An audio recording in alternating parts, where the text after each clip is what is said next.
পরিস্থিতি 1 ঘন্টার ভিতরে নিয়ন্ত্রণ করেছে। আপনি চিন্তা করতে পারেন আঞ্জুমানে রহমানিয়া আহমদিয়া সুন্নিয়া মাদ্রাসায় পুরা সেনাবাহিনী প্রত্যেকটা রুমে রুমে তল্লাশি করেছে।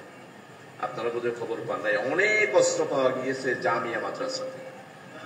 এই মাদ্রাসা আমি কি রুমিরা ইসলাম মারা লাভ হয়েছে, ওই অস্ত্রগুলা সব হলো ছাত্রলীগের অস্ত্র, এই অস্ত্রগুলা হলো সব আওয়ামী লীগের অস্ত্র।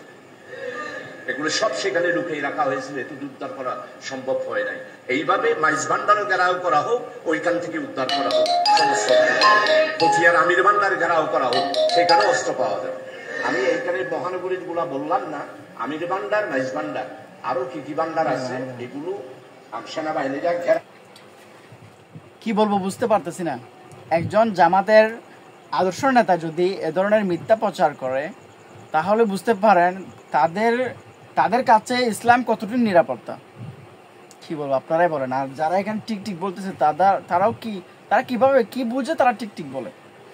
আসলে শ্রোতারা বসে থাকে, শ্রোতারা যায় একটা আনুষ্ঠানিকতায়, যখন শ্রোতারা যায় তারা এটা সঠিক বা ভুল এটা নির্ণয় করতে যায় না, তারা শুধু সোয়াব করতে যায়। যদি সঠিক আর ভুল এটা যদি নির্ণয় করতো, তাহলে ভুলটাকে ঠিক বলতো না কখনো। এটা নিয়ে এখন বর্তমান অনলাইনে খুব বেশি তোলপাড় হচ্ছে। আসলে আমার বলার কোনো ভাষা নেই। তারা একজন শিক্ষিত মানুষ হয়ে যদি এই ধরনের মিথ্যা প্রচার করে, তাও আবার ইসলামপন্থী, বুঝতে পারেন আপনারা তাদের কাছে আবার ইসলাম কতটুকু নিরাপত্তা।